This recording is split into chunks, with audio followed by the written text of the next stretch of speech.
Thanks for being with us. You just arrived yesterday night. Yes. You are the founder of Blink. Yes. Blink is a startup that you founded, considering that most of the issues that we have been discussing this morning are related with a frictionless experience of the traveler.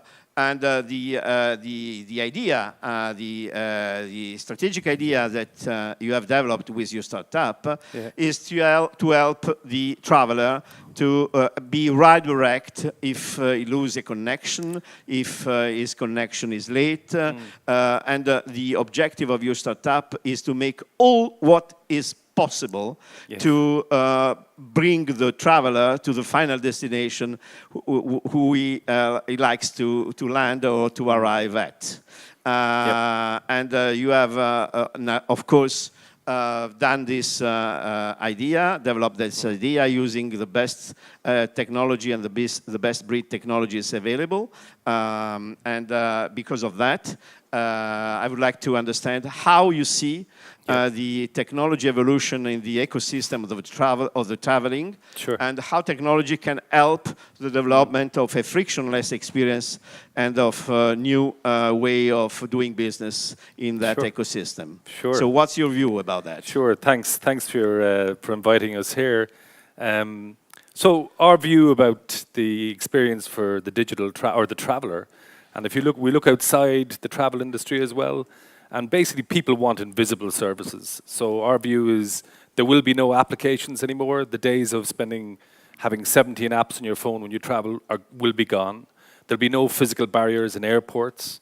And I think the previous speaker from Google was right. It's your mobile device. So that mobile first, but it's going to be a different mobile experience. So it's not going to be about going into lots of different applications.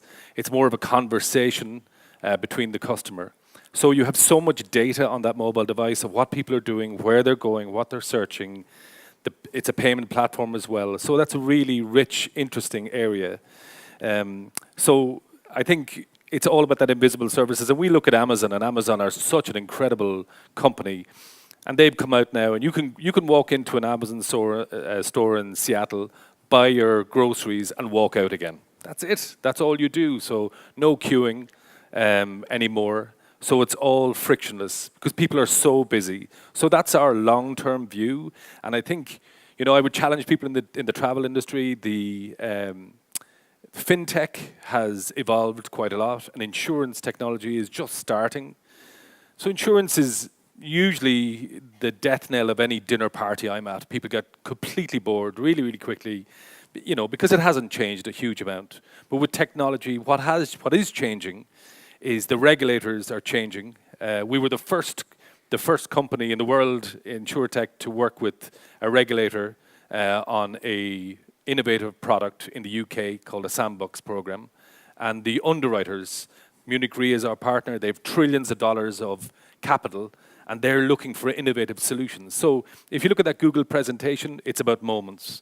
So right now, the travel insurance experience it's a box you buy at the very end of the experience. You pay $10 or $50, whatever that may be. And then the experience after that is something happens, you fill out the paperwork, you try to prove the claim, and you get your money. That's an awful experience for a customer. And it's not acceptable for most customers who are used to Uber, used to immediate real-time resolution of their problems. So our first solution are our colleagues at CPP who bought our company 6 months after we founded it, which was an amazing ride for us. So CPP, who are out there in the foyer demoing our product, they saw our vision, they shared our vision. So it's an invisible insurance product. So you have a problem, it's a 3-hour delay, it's cancelled, whatever that may be. We actually reach out to you immediately and tell you, in a lot of cases before something has happened, we tell you, we're your insurance company, hey, your claim has been paid, what do you want us to do? Will we put you up in a hotel? Will we rebook that flight to New York? Will we put you into a lounge? All happened at that particular moment. So I think that, it's important. We don't use blockchain. It's a smart contract, but we use our own technology. It's quicker. Blockchain is good, but it's kind of a hammer looking for a nail, would be our view in a lot of cases.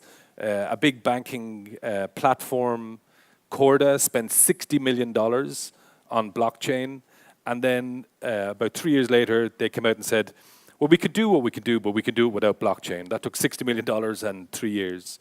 So you don't need blockchain, and it can be a bit of a distraction.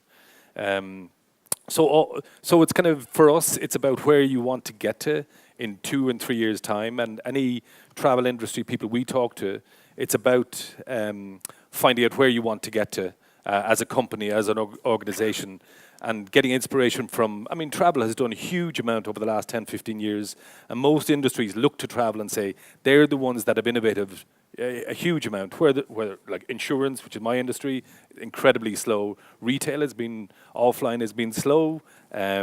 So it's a really interesting time, but insurtech, fintech, etc., is changing dramatically. You know, right now you can buy an insurance product in China, and they'll pay you money if your relationship with your girlfriend breaks down. You know. Yeah. Well, that's very interesting. But of course, I understood from your words that you are by now a little bit skeptical about the application of the new technologies that have been discussed and advocated during the morning. Yes. But I want to provoke you a little bit on that, because most of the discussion that we have this morning is artificial intelligence is going about helping in a quicker and better way to go along with the needs and the benefits that are researched by the consumer. And blockchain is a technology that more and more will come along to give you a more traceable experience, a more secure way of understanding where you are in the process, and giving you, perhaps in the future, lower cost to perhaps, I said, to manage the traceability of most of the process that need to be traceable. So your activity is a typical activity where in the future I foreseen the application of the artificial intelligence to understand if the consumer has lost the connection, I can expect that he wants to rest because he has a quiet person, or he wanted to get quicker to the appointment because he is a businessman. And blockchain should be a traceable means to know in each moment what's happening to your traveler. So what's your view about the future about that? So you can do all that without blockchain. You could do all that without blockchain. It's just a distributed ledger. It's very useful in certain circumstances where trust is lacking. My last startup, 10 years, was mobile security. Convenience beats security every time, from experience. So I think that you can achieve all those things, and blockchain has its uses and will be very, very interesting in certain circumstances. The concern I have is that people will go, look, we have to use blockchain, we have to be cutting edge, just get it to work, plug it in there and we'll look pretty cool.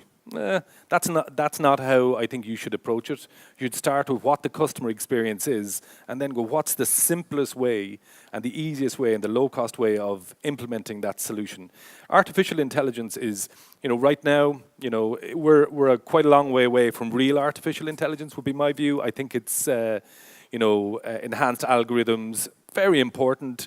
I truly believe in that, and I think it needs to come a long way. So I think in the next 5 to 10 years, it's going to be very, very interesting. Again, getting to that invisible customer experience where, and Amazon again are fantastic at that. They know so much about you. I think the key thing for most travel companies that we work with is not technology, it's culture. So you can have all the consultants in the world, you can have all the tech in the world. If you don't have an innovation culture, you can't deliver any of this stuff. What do you mean by innovation culture? So it's quite easy and quite exciting for a CEO of a company to go, let's do some innovation and put somebody in the corner and paint the room interesting and say, you do innovation. 95% of the company go, we'll just keep doing our day job. It's not core to your culture.